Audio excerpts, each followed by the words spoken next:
नमस्कार दर्शक बंधु देसी पाठा चेरमूली चैनल आपण मानक स्वागत जनावि आपण मैंने तो पिक्चर प्लेस देखि जानीपारे कि आज टॉपिक कौन अच्छी तो आपण मानक से विषय कहबी जदि आपण मैंने मो चैनल नुआ अच्छा चैनल को सब्सक्राइब करी लाइक करी बेल आइकन को ऑल कर दिंतु कहीं जब भी मुझे एक नुआ वीडियो अपलोड करी आपण पाखक से नोटिफिकेशन संगे संगे पहुँची तो चलतु जाना जदि आपण मैंने हलदिया परिस्रा हो जाऊँगी केवे परिस्रा कला टाइम संगे संगे आपंकर परिस्रा हलदिया हो जाऊँगी तो आपण मैंने से ही रोग को किपरि संगे संगे घरे आपण मैंने ठीक करेंगे जदि आपण मैंने जानी ना तो मो चैनल लगी रहतु वीडियो को शेष पर्यंत वाच करूँ तो चलतु जाना आपण मैंने जानी नियंतु जब भी आपंकर परिस्रा हलदिया हो जाऊँगी आपण मैंने अधिका परिमाण रे पानी पियंतु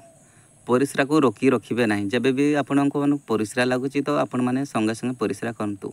यह सांग को जदि दुर्बलता और रुचि आखि हलदिया हो जाए तेबे रक्त रे बिलिरुबिन मात्रा देखि जानी पारिबे आपण को दंडिस होइछि ना नहीं जदि आपण को दंडिस होइछि तो आपण माने चेरमूली औषध खाई पारिबे किंबा डाक्तर परामर्श नै दंडिस को भल करि पारिबे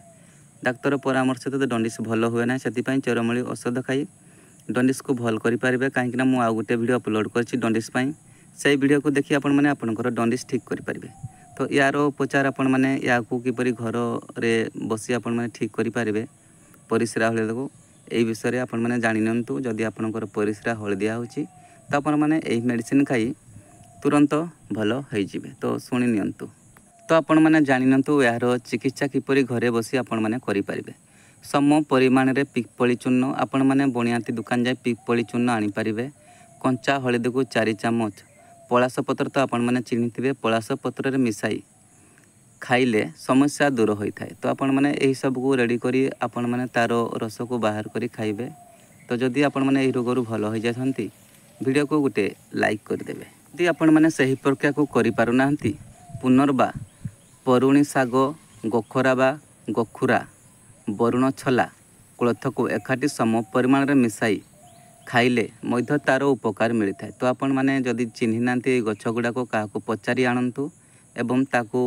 खाइबा ପାଇଁ चेष्टा करंतु जदि आपण माने सेही गछ को खाउछंती तो आपनकर परिस्रा धला हो पारे नचेत आउ किछि उपाय अछि मु आपण मानक कहि दउछि तो आपण माने 2-4 चामच तृण पंचमूलर कोलथा को आपण माने पचारने तृण पंचमूल कोलथा माने चेरो अछि सेही चेरो को आपण माने आनी पारिबे चामचे श्वेत चंदन घुरा सहित मिसाई जदि आपण माने खाइ दउछंती तो एई परिस्रा हलदिया हवार उपकार मिलता है तो आपण मैंने जदि गछ चिन्हि नांती तृण पंचामूल से ही कोलथा को रेडी करंतु एवं ताहाको खाई आपण मैंने आपणकर परिस्रा को व्हाइट करंतु जदि आपण मैंने महुली पियापुई करछंती तो आपण मैंने महुली